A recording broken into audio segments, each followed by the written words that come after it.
تیرے ہاتھ میں ہو قرآن اور تو دنیا میں رہے پریشان، تیرے ہاتھ میں ہو قرآن اور تو دنیا میں رہے ناکام، تیرے ہاتھ میں ہو قرآن اور تو دنیا میں رہے غلام، غلامی نفس کی ہو، شیطان کی ہو یا کسی انسان کی ہو، نہ نہ نہ، ہمیں کہتا ہے یہ قرآن، وہ میرے ماننے والے مسلمان، اقرا وربک الاکرم، تو پڑھ قرآن، تیرا رب کرے گا تیرا اکرام، تیرا رب تجھے عزت و وقار دے گا، تیرے ظاہر و باطن کو نکھار دے گا۔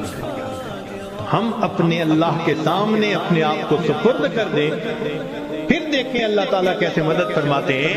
اس لیے تو شاعر نے کہا مومن کے ساتھ غلبے کا وعدہ ہے قرآن میں، تو مومن ہے اور غالب نہیں تو نقص ہے تیرے ایمان میں۔ آج اعمال کا ایمان کا یہ نقص ہے، ذلت کی زندگی گزارتے ہیں۔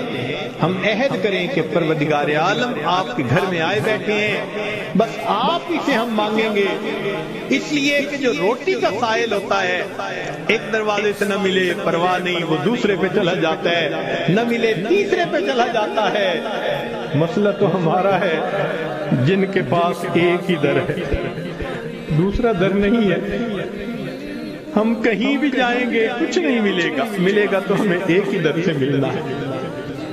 تنگ دستی کے جو عالم میں گھبراتا ہوں، تنگ دستی کے جو عالم میں گھبراتا ہوں، پر درے غیر پہ جاتے ہوئے کتراتا ہوں، ہاتھ پھیلانے میں محتاج کو غیرت کیسی، شرم آتی ہے کہ بندہ تیرا کہلاتا ہوں۔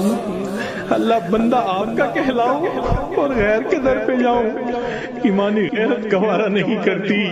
بس اللہ آج توبہ کر لی، تم ہی سے مانگیں گے تم ہی دو گے۔ محمد